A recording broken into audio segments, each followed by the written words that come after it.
নমস্কার বন্ধুরা, আপনাদের সকলকে সনাতন ধর্ম ইউটিউব চ্যানেলে আরও একটি নতুন ভিডিওতে অনেক অনেক স্বাগত।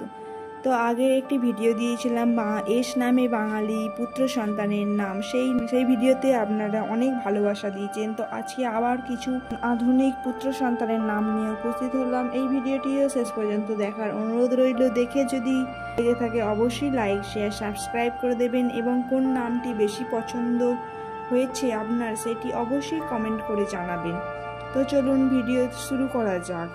আজকের প্রথম নাম হলো শ্রীহান, যার অর্থ হলো ভগবান বিষ্ণুর আরেক নাম। দ্বিতীয় হলো সায়ন্তন, যার অর্থ সন্ধ্যার আলো। তৃতীয় হলো সিদ্ধেশ, যার অর্থ সকলের ঈশ্বর বা বল। চতুর্থ হলো সঞ্জিত, এর অর্থ যে সবসময় বিজয়ী হয়। পঞ্চম হলো সৌমিল, যার অর্থ হলো শান্ত। ষষ্ঠ হলো সুকৃত, যার অর্থ দয়ালু। সপ্তম হলো শ্রিয়ম, যার অর্থ ভগবান বিষ্ণু। অষ্টম হলো সুমেত, যার অর্থ জ্ঞান। নবম হলো সৃঞ্জন, যার অর্থ সৌভাগ্যশীল ব্যক্তি। দশম হলো সৌরিশ, অর্থাৎ সূর্যের মতো আলোকিত। একাদশ হলো শিবাংশ, ভগবান শিবের অংশ।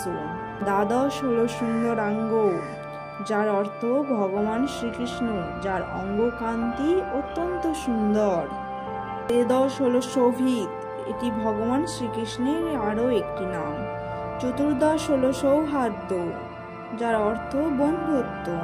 পঞ্চদশ হলো সমিত, যার অর্থ জ্ঞান বা তথ্য। ষোড়শ হলো শতার্থ, যার অর্থ সত্যের উদ্দেশ্যে নিবেদিত। সপ্তদশ হলো সাধৃত, যার অর্থ আত্মবৃদ্ধি। অষ্টদশ হলো সৌম্য, যার অর্থ কোমল স্বভাব। ঊনবিংশ হলো শৌর্য, যার অর্থ বীরত্ব বা সাহসিকতা। বিংশ হলো শ্রেয়ান, যার অর্থ উত্তম বা শ্রেষ্ঠ। ভিডিওটিতে আজকে এতগুলি নাম নিয়ে উপস্থিত হলাম। পরে আবার যদি ভিডিওটি আপনারা কমেন্ট করেন তাহলে আবার আরও কিছু নতুন নতুন নাম নিয়ে উপস্থিত হব।